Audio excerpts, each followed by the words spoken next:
Bu bölge çoğunlukla İstanbul'dan gelen arkadaşlarımız.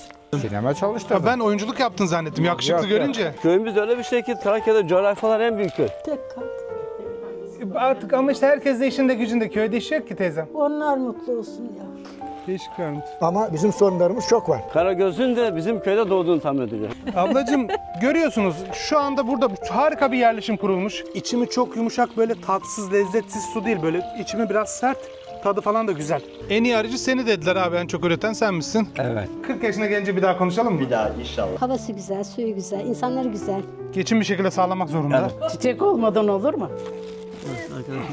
Köyümü seviyorum. Ben köyü seviyorum. Bize hediye ettiği ballardan tattırdı da böyle acımsı güzel bir tadı var. Bu videonun altına da numaralarını yazacağım. Kime sorsak avcılığından bahsetti. Balcılığının önüne geçiyormuş. Evet. Niye böyle abi? Babadan kalan bir meslek. Bahçeye girdik. Yani hiç eli boş çıkmıyoruz her yerden. Yeni videoya hepiniz hoş geldiniz. Bugün çok güzel bir köydeyiz. Köyü muhtarından dinleyelim. Muhtarım hangi köydeyiz? Kırklareli Vize Kışlacı Köyü. Bizim köyümüz gerçekten ormanı, doğası, tarihiyle Kırklareli'nin en güzel köylerindendir. Denizimiz var, ormanımız var. Yani harikadır köyümüz, tarihimiz var. Ne desek var yani köyümüz. O zaman muhtarım böyle gezelim buraları. Evet. Ben merak ettiklerimi sorayım. Ara ara da sizin Evet. güzel bilgilerinizden faydalanalım. Beraber bir video oluşturalım. Şöyle, Şurası ne şu anda? evet. Bizim burası köy meydanı. Kışlacı köy meydanı. Bizim köyümüz en az 1000 yıllık tarihi köy. 1000 yıllık. Yavuz Selim burada kışlamış. Burada tarih çeşmeler yapılmış. Mübadeleden gelenler 1924'te gelenler var. 1935'te gelenler var köyümüze. Köyümüz çok tarihi köy yani. Çok Köyümüz- güzel bir köy. Böyle baka baka Gel. geçelim. Girişinde böyle bir güzel kahve var yeşillikler arasında. Muhtarım köy meydanının olmazsa olmazı ağaç, geniş bir alan, kahveler etrafında Ve bakkallar. Atatürk heykeli tabii Atatürk heykelimiz de olmazsa Evet. olmazımız. Karpuz da kendi ürünümüz arkadaşlar. Buranın ürünleri mi? Buranın ürünleri. Kolay gelsin.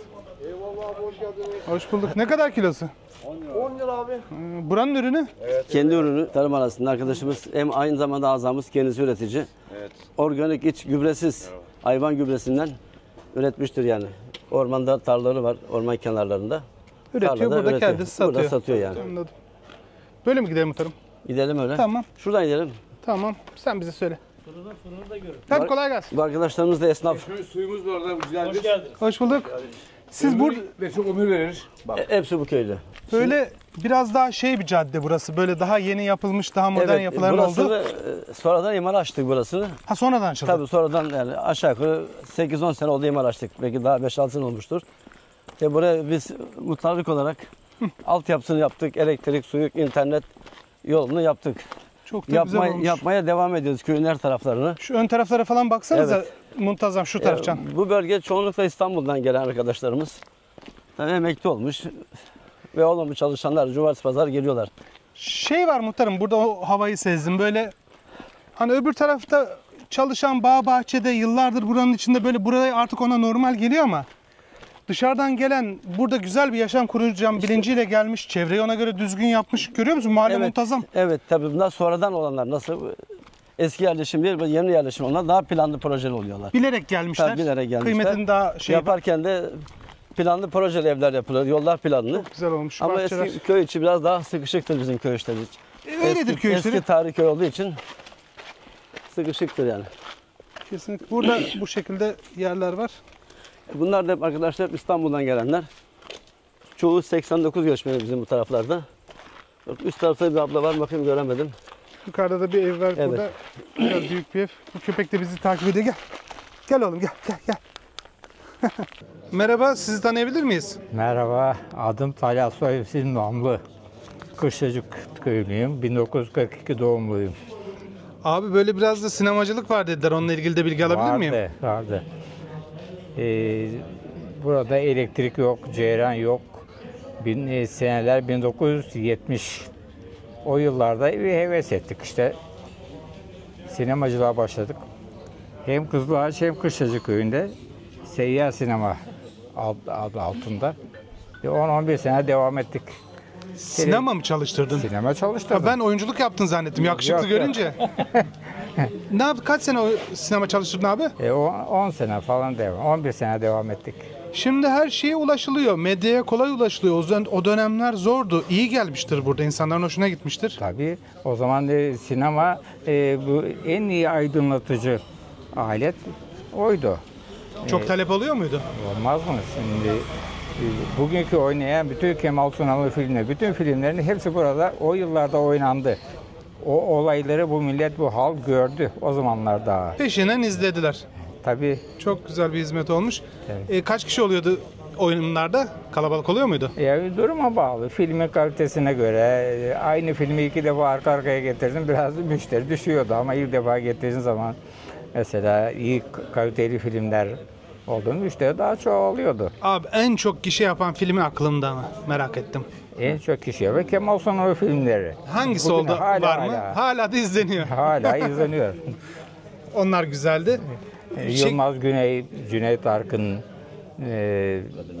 bunlar da iyi iş yapıyordu. Kavgacı dövüşçü filmler. Daha fazla gençler onlara gelirdi. Biraz da gerçek zannediyorlardı o dönemde. Tabii.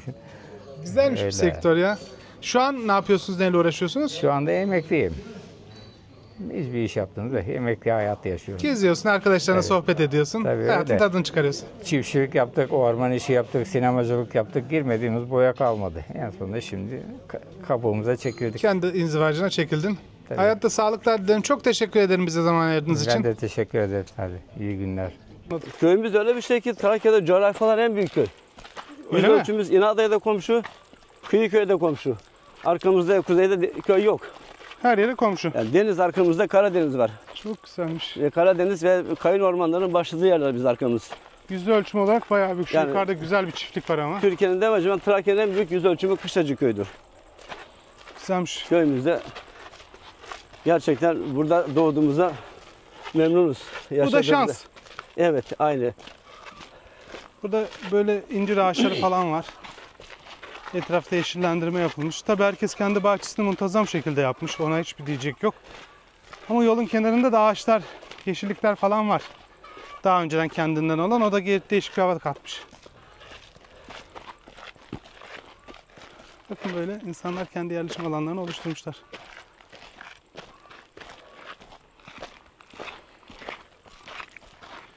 Şu yukarıda büyük bir yapı var ama çiftlik mi? Yok, çiftlik değil, o da güzel evler. Vay be. İstanbul'dan iş adamlarının evleri. Yani burada kalıyorlar, devamlı burada kalıyorlar. Çok güzel evler var o taraflarda da. Güzelmiş. Bu ev sahibi Nefes Mekan'ın sahibi. Neyin? Nefes Mekan var köyümüzde. Hı hı. Onun sahipleri. Nefes mekan bir işletme mi? İşletme, turizm amaçlı işletme var. Onun sahipleri burada. Köyün 2 kilometre kenarında ağaç bungalov evler var.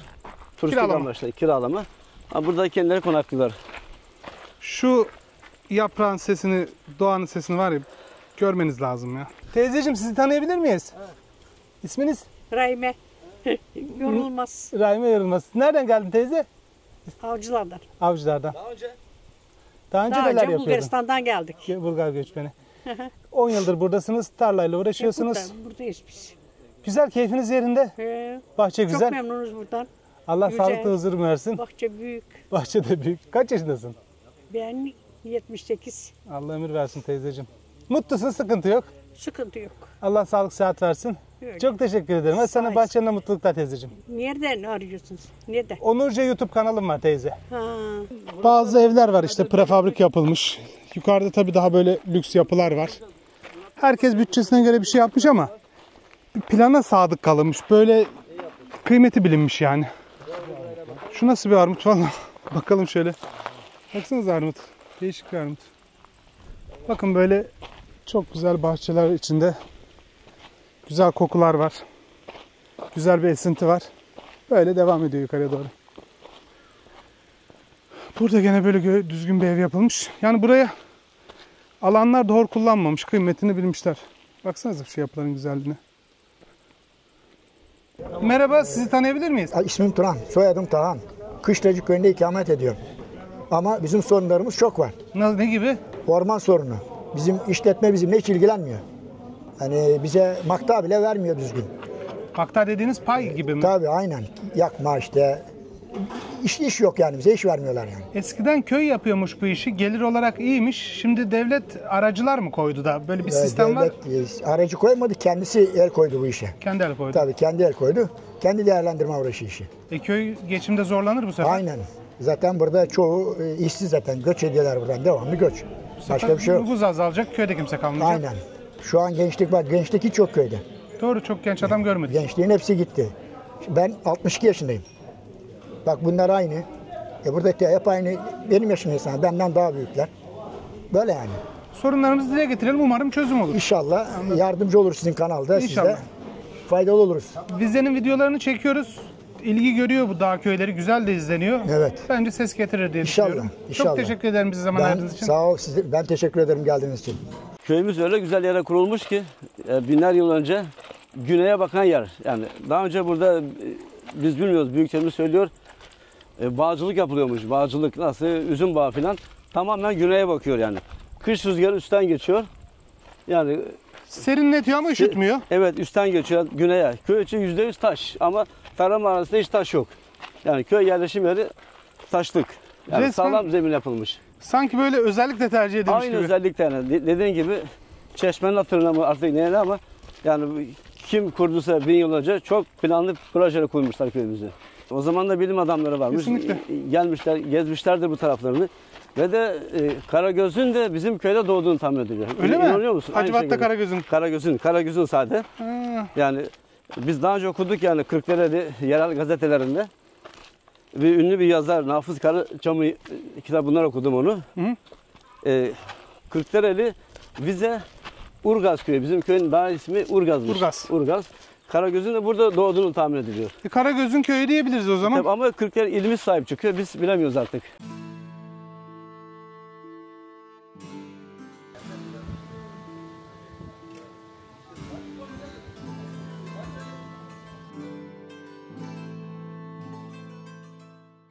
Yani Evliya Çelebi'nin kitabında olduğu gibi aynı şekilde.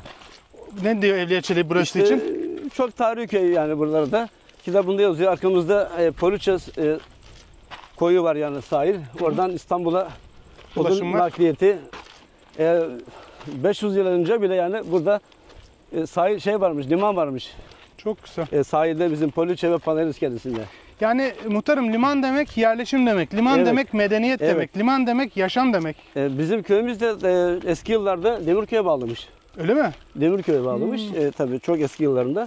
Sonra tekrar Demirköy bize ters kalıyor. Geri yani kuzeyde kaldığı için tekrar bunu ne yapıyorlar? Vize alıyorlar. Vize içerisinde. O zaman da Demirköy'ün en büyük köylerindenmiş. Şimdi daha hala köy yani Vize'nin en büyük ikinci köyüdür. Zaten yüz ölçümü çok büyük. Gezmeyle bitmiyor. Yani bitmez. Yok bu köy için diğer tarafta 140 bin dönüm arazi var bizde orman. Öyle mi? 140 bin dönüm, 135 bin dönüm orman varsa 5 bin dönümü de tarım. Muhtarım ilgimi çekti. Gelenlere böyle bazı yerlere, bazı köylere insanlar yerleştiği zaman kötü davranıyorlar. Burada o yok. Yok. Vatandaş sordum birkaç kişi. Herkes Aynen, memnun. sordum. Yani bizim için herkes eşittir yani. Herkes insandır. Nasıl? Arsa fiyatları falan nasıl? Tabii yüksek biz yüksek. Artık yükseldi. Tabii yani. Şimdi biz vatandaşa kimseye karışamıyorsunuz satma diye. Artık internetten satıyor. Hiçbir şey diyemez. Geç satmasak ama satılıyor. Yani satan zararlı çıkıyor. Bu sene 1 lirası seneye 2 lira. Kesinlikle. Keşke kimse satmasın yani. Merhaba, sizi tanıyabilir miyiz? Ben Kışlacık Köyü'nden Kaşif Erdoğan. Ne yapıyorsunuz geçim olarak? Vallahi geçim olarak ormandan ümidimizi kestik. Devlet ihale veriyor, halk alamıyor. Gücü yok. Pahalı çıkıyor ihaleler. İhale dediğiniz Geçim ne olmuyor. ihalesi? Devlet ihaleyle satıyor, dikili satışları. Kesim için. Kesim için. Vatandaşın da gücü yok. Ferahlandırmaları alamıyoruz. Baltalıkta yeterli kalmıyor. Temizlik olduğu için bizi kurtarmıyor. Aslında temizlikte ormanı katliam yapıyorlar. Nasıl, biraz açar mısın? Zamanca atalarımız kesmiş 100 sene belki hep 20 senede bir kesmiş ama şu an temizlik yapıyorlar, tekleme yapılıyor. Seyreltme Orman gibi seyretme oluyor. Orman kuruyor yani. Katliam yapılıyor bitti yerde yani. Ormanda bitti diyorsunuz. Ormanı bitirdiler yani. Gidiyorsun geliyorsun gidip gelme oraya çıkarma masraf ağır olduğu için millet ormana girmek istemiyor. Yakıta da değmiyor. Ben de bu orman işini bıraktığım için arıcılık yapıyorum. Kaç tane kovanın var? 70 tane kovan var. Tek başına mı yetişiyorsun 70 kovan? Yalnız başıma uğraşıyorum işte, ne yapayım.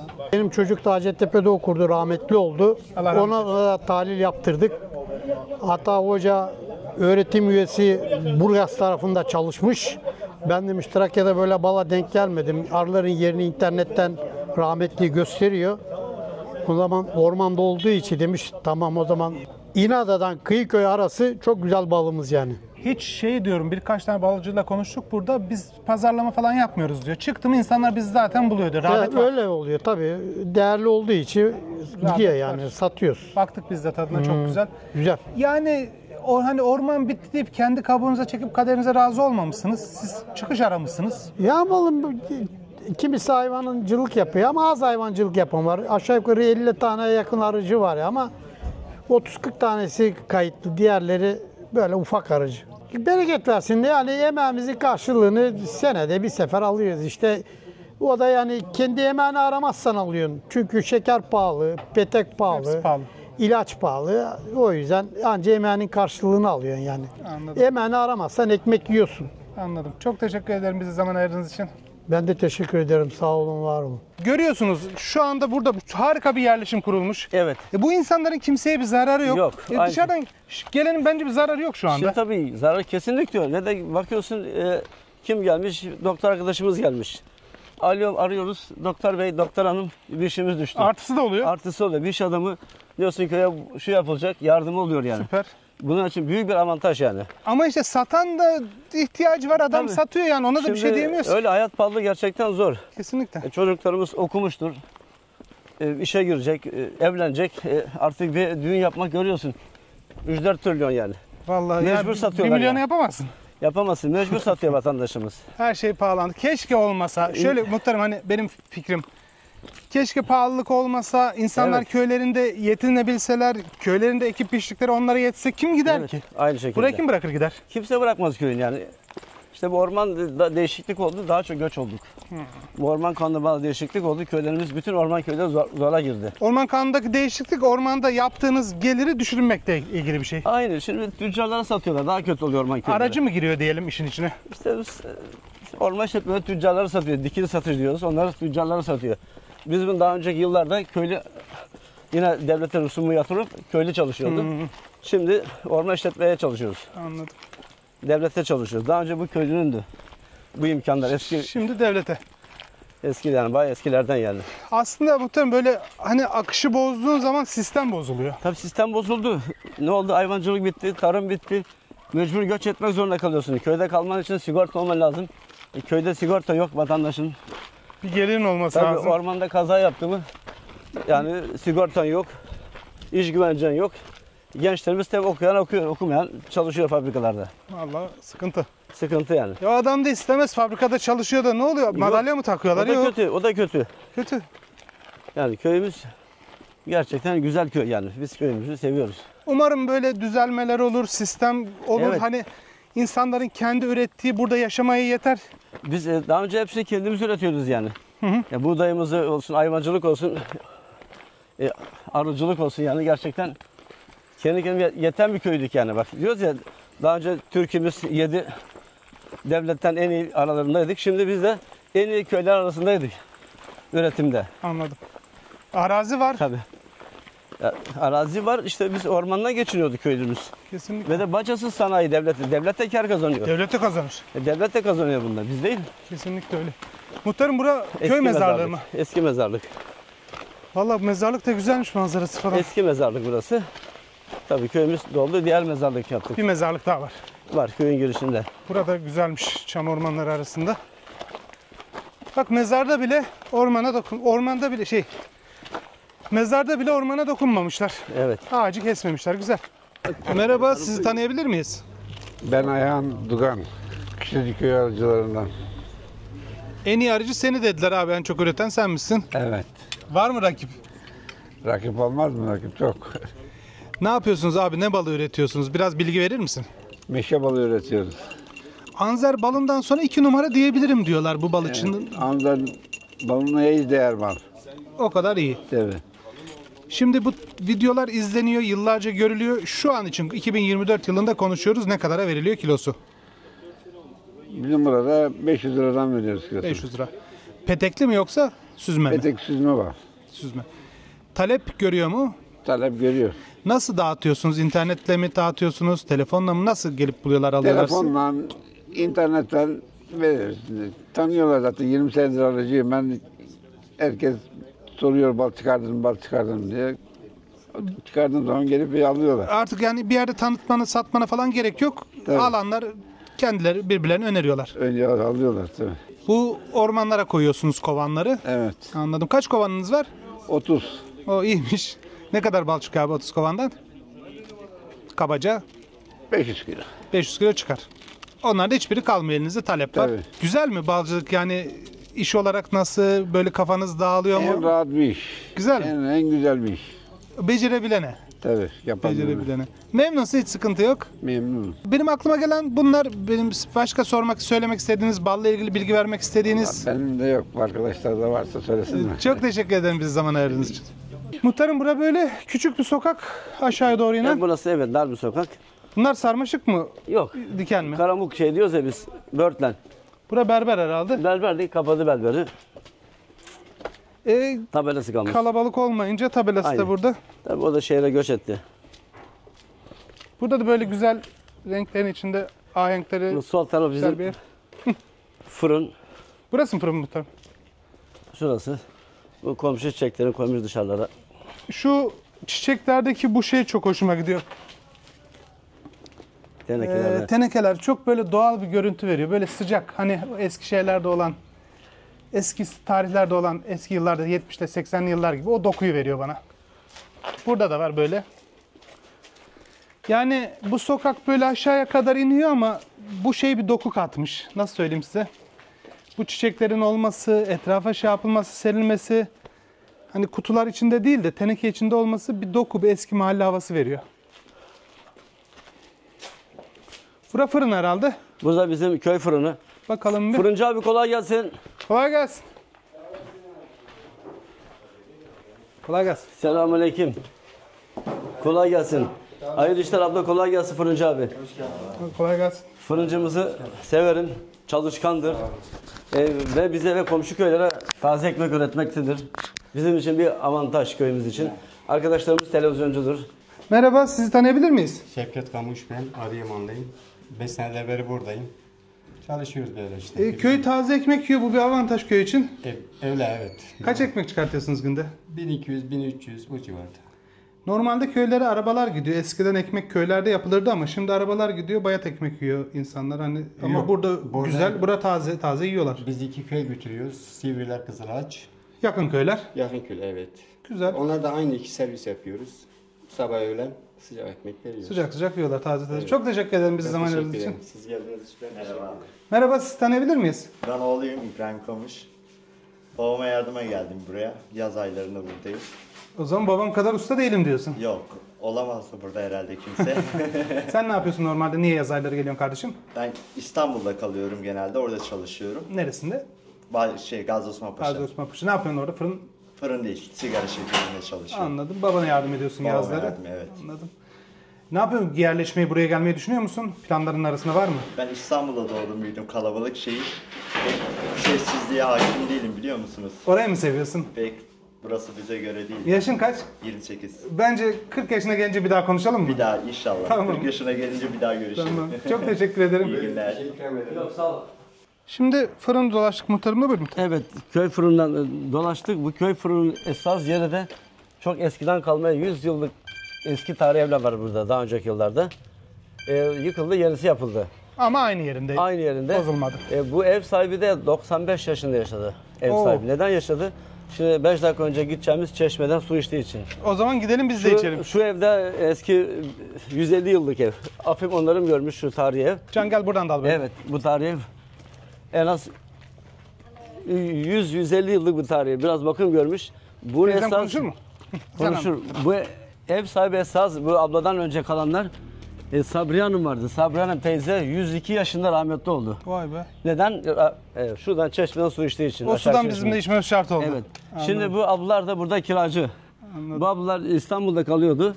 Buraya yazlık olarak gezmeye geldiler. Burada kaldılar kiracı. Bir dakika abla. Suna içli. Suna içli. Abla neden bu köyü tercih ettin? Havası güzel, suyu güzel, insanları güzel. Hepsi güzel. Hiç yanlış bir şey görmedik, ötelenmedik. Yani çok kucak açtılar. Dışarıdan geldiğinizde kimse ötelemedi. Yok Allah razı olsun. Memnunsunuz. Çok. Tam zamanlı mı kalıyorsunuz yaz kış? Şimdi evet devamlı kalıyoruz. Mutlusunuz, o yüzünüzden Çok şükür. gülüyorum. Çok şükür. Çok teşekkür ederim. İnsanlarımız da çok iyi. Allah razı olsun hepsinden. Siz de iyisiniz, sıcak bir insansınız. İnsanlar da iyi. Bilemem de belki de. Hepsi bir arada. Evet, köy yönetimi de iyi şükür. Yani Allah razı olsun, her şey yolunda. Çok teşekkür ederim bize zaman ayırdığınız için. Şimdi ablanın evinden çıktık. İstanbul'dan göç etmiş buraya. Evet. Yani büyük bir tercih İstanbul'dan buraya gelmek. Ama mutlu, yüzünde o sıcaklığı gördüm. Biraz da köydeki insanların sıcaklığı, köyün güzelliği. Her girdiğimiz yerde yönetimi de özellikle söylüyorlar. Yani muhtarı da seviyorlar. 20 yıldır seçmelerinden de belli zaten. Şimdi köyümüzün tarihi çeşmesi. Nedir tarihi muhtarım? Tarihi Yavuz Selim burada kışlamış demek istiyorlar. Yavuz Selim. Kışlamış dediğin askeri birliği. Evet, birliği burada konaklamış demek. Konaklamak demek yani 1500 yılların artık ne zaman yaşadıysa buradan geçtiyse Yavuz Selim.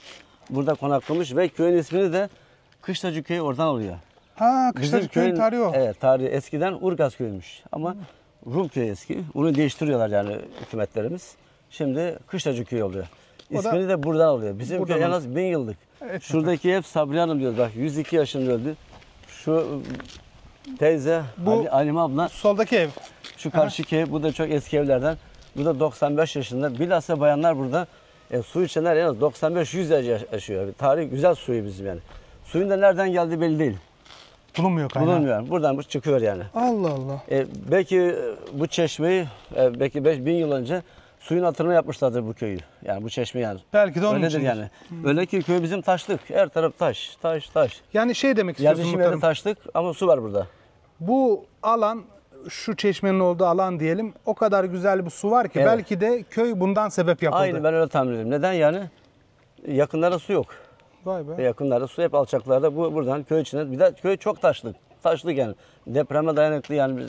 Altyapısı sağlam. Altyapısı sağlam. Su çok önemli muhtarım. Su Aynen. yaşamdır. Bir Demek- bakalım mı tadına? Bakalım. Tabii suyumuz da yazın soğuk, kışın da sıcak. Oh. Arkadaşlar bu suyun hatırına yapılmış bu köy. Koca köy suyun hatırına. Su hayat. Bir tadına bakalım. 100 sene yaşar mıyız bilmiyorum ama. Böyle içimi çok yumuşak, böyle tatsız, lezzetsiz su değil. Böyle içimi biraz sert, tadı falan da güzel. Hani bazı sular olur, pH'i çok düşüktür. İçersiniz kanmazsınız, öyle değil. İçimi güzel bir su. Muhtarım da içiyor.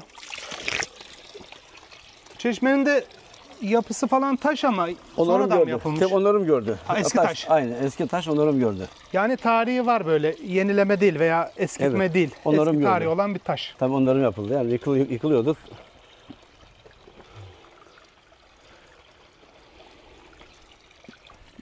Biz ermedik, bizden daha yaşlılar. Her evin önünde dut ağacı varmış. Dut. Dut yani yaşlı dutlar şimdi pek kalmadı. Birkaç tane kaldı. Ne Evet. onun anlamı?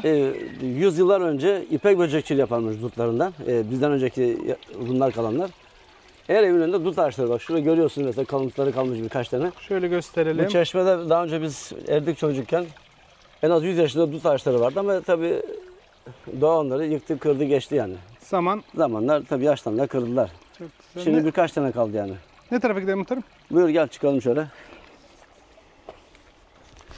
Böyle köyün içine doğru devam ediyoruz. Oradan çıkalım istersen.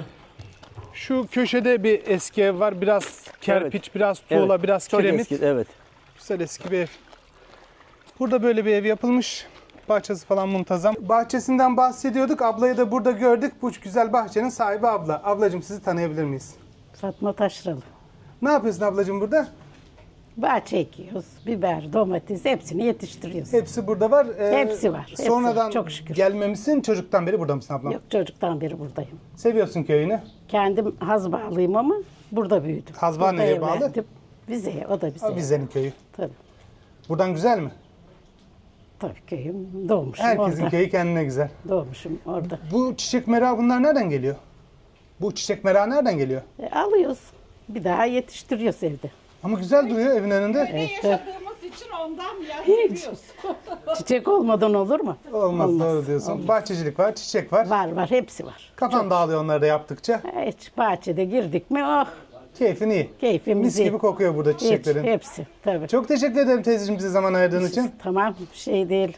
Şimdi daha bahçesini gördüğümüz ablanın bahçesine girdik. Kendiyle de biraz konuştuk. Böyle kendi de sıcak. Bahçeyle çiçekle uğraşan insan, kötü insan çıkmıyor ya. Hani abladan da o sıcaklığı aldık. Şimdi muhtarımla köyü gezmeye devam ediyoruz. Devam ediyoruz köy içinde. Bak arkadaşımız yakacak odunu ihtiyacını önceden getirmiş.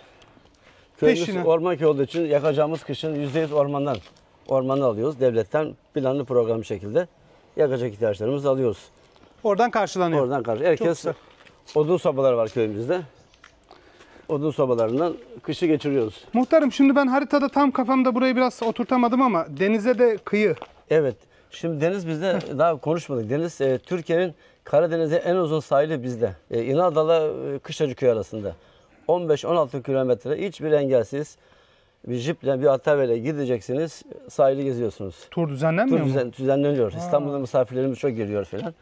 Yani Karadeniz öyle bir ismi de Altınkum. Panayır İskelesi. Panayır İskelesi. İnan ki daha önce orada 100 yıl önce, 70 yıl önce ben bilmiyorum. Panayır demek kalabalık demek. İskele de orada İstanbul'a mangal, kömür, odun götürecek. Nasıl götürecekler odunu? İskelede. Yol yok. Gemiyle. Gemiyle. Vatandaşlar buradan çalışıp öküz manda arabasından akşama kadar bir ton odun götürürler denize. Denizden büyük gemiyle İstanbul'a götürürler. Vay be. Yani köylerimiz, bizlerin ova köyleri buraya çalışmaya geliyormuş 70-80 yıl önce. Tabii biz bilmiyoruz. Daha ötesi. Yani bir bacasız sanayiymiş orada, fabrika. O zaman şehirlerde fabrika yok. 70-80 Burası yıl fabrika. önce işte fabrika, orman köyleri çalışıyor ve de bizlerin ova köyleri de çalışmaya geliyor orayı. Bak para nakit orada. Tarım yok, hayvancılık yok o zaman. Öküz mandala tarla süremiyorsun. Geçim bir şekilde sağlamak zorunda. Yani para lazım. Para bir tek orada dönüyormuş. Vay be. Burada da böyle bir güzel ev var. Bahçesi, yeşilliği içinde. Kapısı kapalı şöyle. Buradan göstereyim size. Baksanıza şeyin güzelliğine. Yeşilin her tonu var. Bir sürü çiçekler, ağaçlar. Şu lastik içine konulmuş. O da çok hoşuma gidiyor. Yani eldeki fırsatlarla işte vita tenekesinden çiçeklik yapılıyor. Lastiklerden çiçeklik yapılıyor. Yani eldeki imkanlardan faydalanılıyor. Bu çok hoşuma gidiyor benim. Herkes evin önünde bahçesinde ufak tefek yani kendi ihtiyacı domates biberi yapıyor. Bak bu ablamız mesela bak evin önünde bahçesinde biberin domatesini ekmiş. Yani, kolay gelsin. Keşke Türkiye'de herkes bunu yapabilsek yani. Ne olacak? Ekonomiyi düzelteceğiz yani. Kesinlikle öyle. Ablam bizi bahçesinde karşıladı. Bak. Biberleri falan. Nazmiye Tarşalı bak ne yapmış? Kendi bahçesinde ihtiyacına kadar. Ticari amaçlı değil. Sadece kendi ihtiyacına kadar. Ablamın bahçesi doğal. Ablacığım seni tanıyabilir miyiz? Vallahi Kışlacı köyünden. İsim ne? Nazmiye Taşralı. İşte böyle küçük Kaç bir yaşındasın bahçemiz Nazmiye var. 70. Nazmiye teyze daha sen genç sayılırsın, sor bir niye? Burada kadınlar 100 yaşına kadar rahat yaşıyormuş. Vallahi bilmiyorum belki var mıyız ama bilmiyorum artık. Allah sağlıklı ömür versin. Amin. Abla salatalık. Bak size Şu şeyler yok. Şu dikenler normalde satın aldığımız salatalıklarda yok. Bu doğallarda oluyor. Evet ufaladım şimdi elimde var. Neler yani var ablam bahçende? Bahçemde de gördüğün gibi her şey var işte. Bu fazla yeter sana. Yetiyor şükür. Bahçeyle de uğraşıyorsun. Oradan da Evet. biraz kafan rahatlıyor. Evet. Stres atıyoruz böyle biliyor musun? Hayat pahalı. Biz de stres atıyoruz Bahçemizde. böyle bahçelerle işte. Azar azar yetiyor yani. Bahçe bir aile gözü kapalı yeter. Evet. Gübresiz Aynen. yetiştiriyorsunuz değil mi? Efendim? Gübre falan atmıyorsunuz. Tabii. Kendimizden. Bulunmayacak kadar doğal. Evet doğal. Ne arıyorsun abla? Ben dedim bakayım mı? Verdim. Arkadaşına da yani. Verdin bana bir tane. olsun. Onunla bölüşürüz biz ya. Teşekkür ederim. Afiyet olsun. Ablacığım bizim soracaklarımız bu kadar. Sizin söylemek istediğiniz başka bir şey var mı? Yok. Çok teşekkür ederim bize vakit ayırdığınız için. Sağ olun. Tabii doğal. Kamil. Sopayla dalımızda eriğimiz de var bak. Ama bir poşet vereyim. Yok ablam. Tamam. Bak şöyle üzerine yıkayabilirsin. Temiz zaten. Birer tane alırız. Temiz. Burada pis olur mu be abla? Doğaldan aynı Burada şekilde. pis olur mu? Koparsanız zaten Yeter ablam. Teşekkür ederim. Tamam, Vallahi. Nazmiye abla. Çok teşekkür ederim. Bahçeye girdik. Yani hiç eli boş çıkmıyoruz her yerden. Yani yetiştirmek güzel.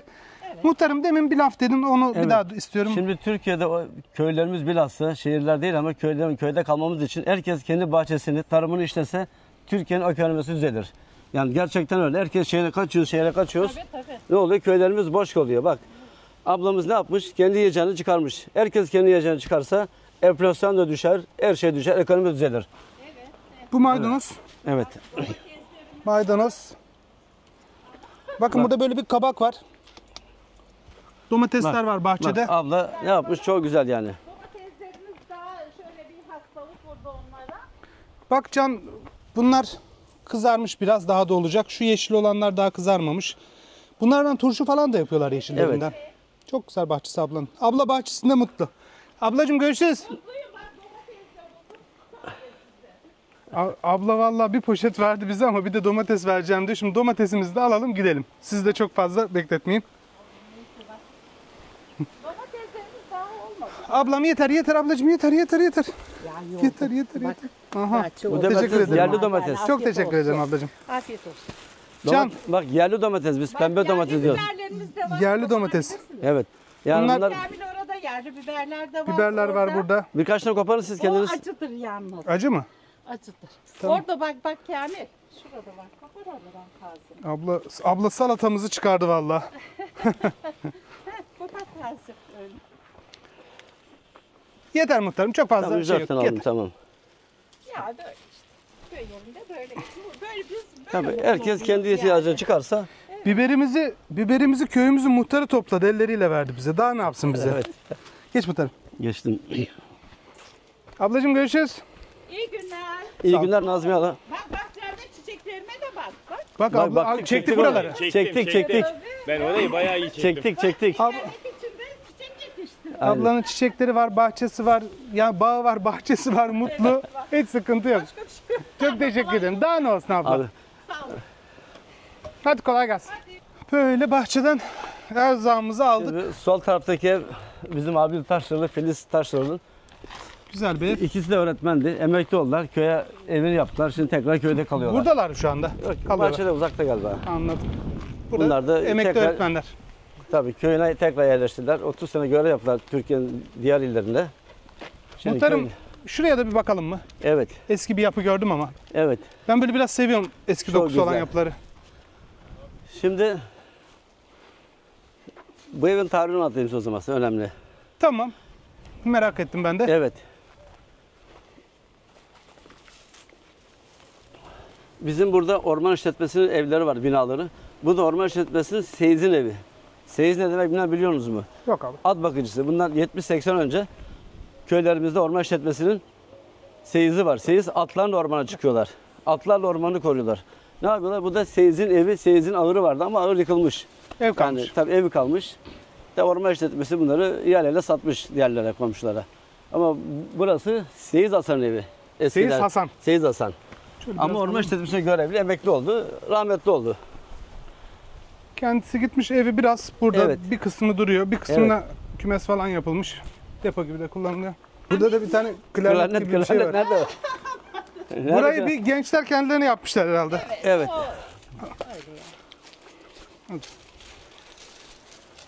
Vallahi çok güzel ya.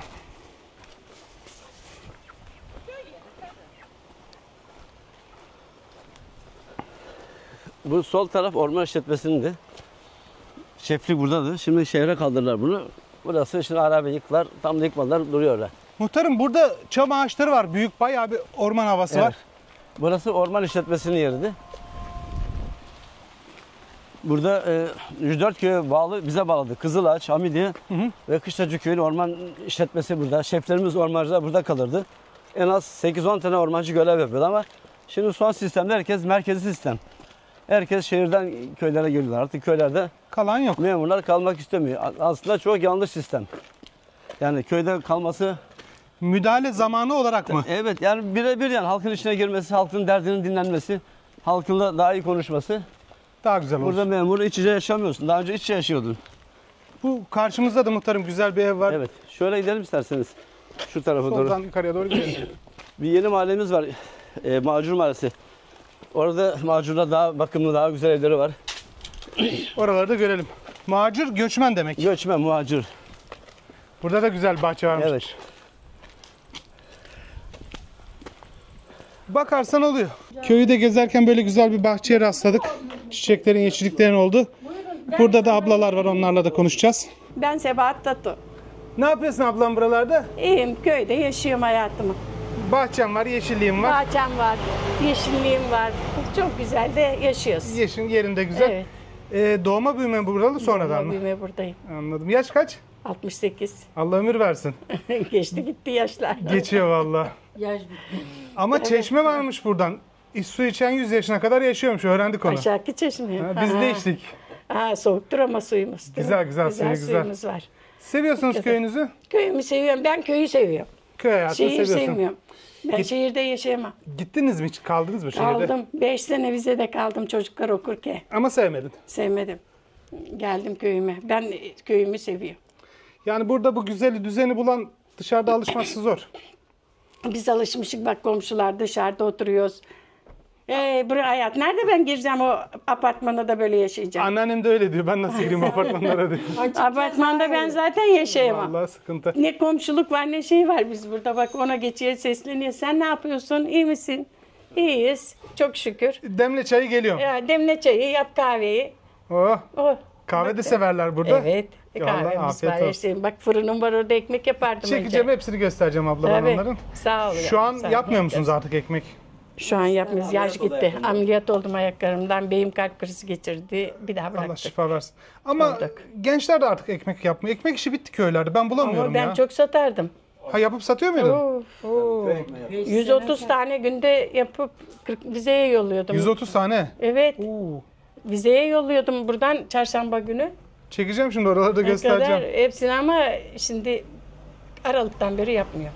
Kış yanında bıraktım. İnşallah bu yaşına kadar inşallah. Toparlarsın, daha iyi olursun, Yok, gene yaparsın. yapmam artık. Yapmaz Gençler mısın? yapsın artık. Kendime yemeği yaparım anca. Vallahi iyi. Yok böyle bir şey yapmam, satma yapamayacağım. Anladım ablacığım benim. Ya beyinde rahatsız. Kendim öyle artık bitti bizde. Anladım. Allah O şifa kadar. versin. Çok teşekkür Keşke, ederim ablam bir bana şey zaman değil ayırdığın için. yavrum. Allah razı olsun. Hayırlı işler sizlere. Ablacığım sizi tanıyabilir miyim? Ben Kıymet Teke. Eşim öleli 31-32 sene oldu. Allah rahmet eylesin. 5 tane çocuk annesiyim, evladım. Ne yaptın onları? Büyüttün eşin öldükten Büyüttüm, sonra. askere yolladım, evlendirdim. Şimdi geldim evimde oturuyorum. Tek kaldın. Tek kaldım. Artık ama işte herkes de işinde gücünde, köyde iş yok ki teyzem. Onlar mutlu olsun ya. Aynen. Yoksa onlar da ister burada olayım ama şey yok. Yok evladım. Köyde iş yok teyzeciğim. Bir çocuğum ayrıldı 8 sene eşinden, onun peşindeydim. O evlendi, ben de bu köyüme geldim. Sonra sen köyüne gel. Tek mi kalıyorsun burada? Tek kalıyor. Biraz teklikten sıkılmışlık var gibi. Öyle. Burada tek komşum var. Tabi komşuya geliyorum, bir ekmek alıyorum, uğruyorum buracağı evladım. Burada dertleşiyoruz, anlatıyoruz, ağlıyoruz, sızlıyoruz. Evcazime gene gidiyorum. Teyze büyük şehirde olsam komşunda olmayacak. Evladım 4 sene Vize'de oturdum, 15 İstanbul'da oturdum. Çok yani hep çocukların peşindeydim evladım. Çocukların başındaydın. Askere yolladım, evlendirdim evladım. Şimdi tek başlayacağız. Onlar huzurlu, mutlu olsunlar. Fırsat buldukça bayramlarda gelirler. Geliyorlar. İş güç işte, yani onlar da ne yapsın? Ekmek parası. Onların da çocukları var. Neredeler çocuklar ablam? İkisi Kapaklı'da, birisi İstanbul'da, bir kızım Vize'de. Ya bu gene uzakta değiller çok fazla. Ha, değil. Birisi Tekirdağ'da. Anladım. Özlüyor musun eski günleri, o kalabalığı, eşinin olduğu? Ağlıyorum evladım. Vallahi. Cıvıl cıvıl oluyor değerli. Şimdi bomboş kimse yok. Başlayan her şey bitiyor ya. Güzel her Bitiyor şeyin be sonu var. evladım, bitiyor. Çok genç kaldım evladım. Yoktum 40 yaşında yoktum. Eşim öldü. Gençtin. 3 tane yetim büyüttüm. Askere yolladım. Evlendirdim evladım. Tek başıma kadın. Şimdi bir arada olanlar, sevgili olanlar, evli olanlar o zaman kıymetlerini bilsinler. Bak kayboldu mu ne kıymeti Bilmiyorlar evladım. Umarım herkes birbirinin kıymetini bilir. Ölünce. Öldüren bilse ne olur, bilmese ne olur. Hepimiz öyle değil miyiz? Ölmekten bilmiyoruz ki ölmeden önce. Benim annem vardı evladım, çok fenaydı, hiç huzur vermiyordu ama öldü, çok ağladım. Keşke hepsi bağırsaydı da sesini duysaydım, sağ olsaydı. Yani çok aradım. Gidince aranıyor. Aranıyor evladım. Ne olursa olsun aranıyor ama sağlığında kıymetini bilemiyorsun işte. Çok teşekkür ederim teyzem bize zaman ayırdığın için. Hayırlı işler evladım. Sağ ol teyzeciğim benim, görüşürüz. Bu kısımda böyle bir geniş yapı var. Buraya da bir bakalım. Bizim burası köyümüzün ilkokulu ve ortaokulu. Şu yukarıda olan pembe yer. Evet, daha şuradan gözüküyor bak. Enişte kolay Şu üst gelsin. kısımdaki olan yer okul. Köyümüzün okulu. Bundan 15 sene önce 220 öğrencimiz vardı. Şimdi ne yazık ki 18 öğrenci kaldık. İyice azaldı. Evet, 220 öğrencimiz vardı şurada. Tabii orman şartları değiştirdi köylerimizi. Göçe zorlandılar. Mecbur göç etti gençlerimiz. Bu sefer köyde emekliler kaldı. Emekliler köy olduk. Burası geniş bir alan var. Evet, düğün salonu. Aynı zamanda voleybol, basketbol sahası yaptık burayı. Çok güzel olmuş. Kapalı, açık yani yarı açık, yarı kapalı. Ücret elektriği mi ödüyorlar yoksa ekstra Yok. ücret var mı? Muhtarlıktan bedava hepsici. Oo. Ücretsiz. Yani zaten köylü vatandaş yapıyor. Onlara sorun yok. Süper. Yani kimseden bir ücret almıyoruz. Vallahi çok güzel bir alan olmuş. Yani- Güzel bir hizmet olmuş. Köyümüz güzeldir. Böyle bir şeyi gezdiğim köylerde görmedim. Evet, biz ücret almıyoruz. Güzel olmuş. Ona bir yardım amaçlı düğünlerde. Zaten masraf yapıyor düğünlerde. Bir de bize yapmaz. Biz de yardım amaçlı. Çok güzel olmuş. Kim var bakkalda? Kolay gelsin. Buyurun, hoş geldiniz. Teşekkür ederim. Sizi tanıyabilir miyiz?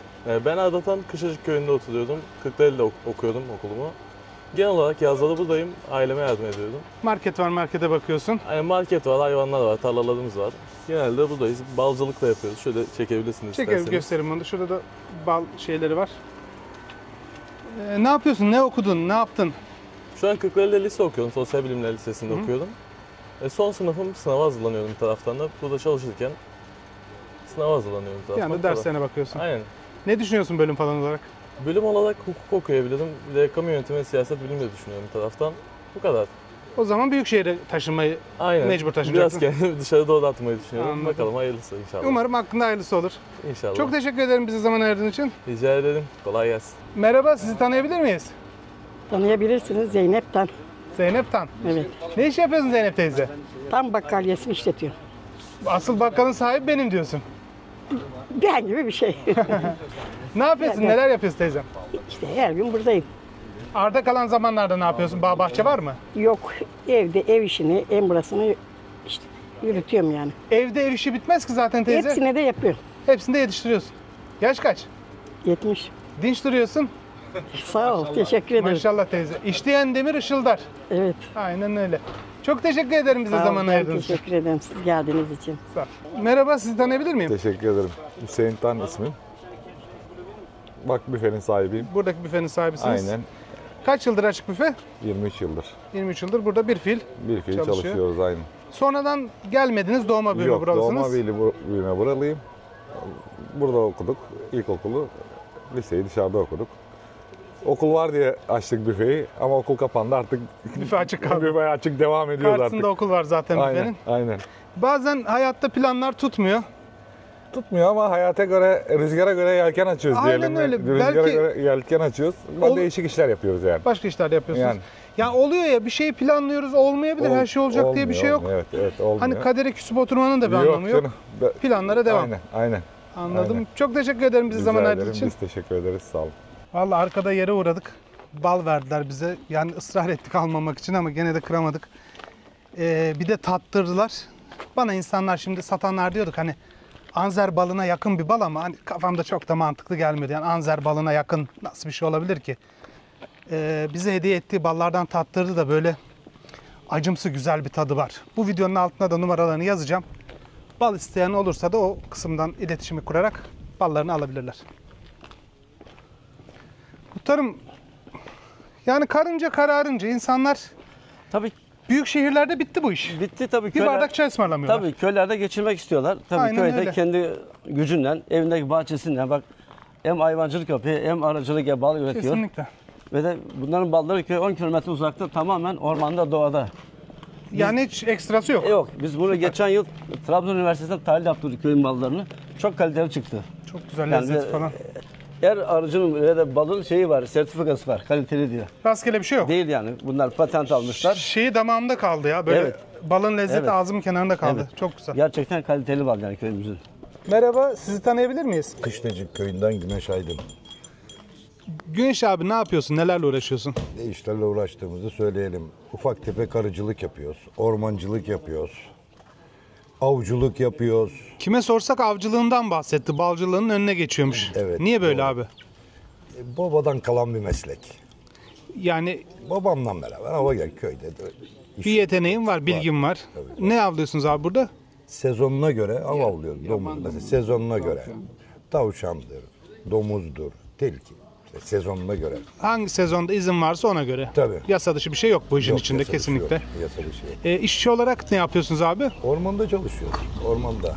Var mı emeklilik? Yok. Daha olmadı. Yaşım genç. Yaşım genç. Ne kadar var emekli abi? 3 senem falan var. Umarım yakın zamanda da olursun. Ondan sonra da devam edersin. Arıları arttıracak mısın? Tabii onu devam ediyoruz yani. Onu arttırmaya uğraşıyoruz. Yani o çok şeyde kalmayayım diyorsun. Az kalmasın. Az kalmasın. Biraz yürüteceğiz yani. Talep var bu bala diyorsunuz. Var. Talep var. İstek var yani.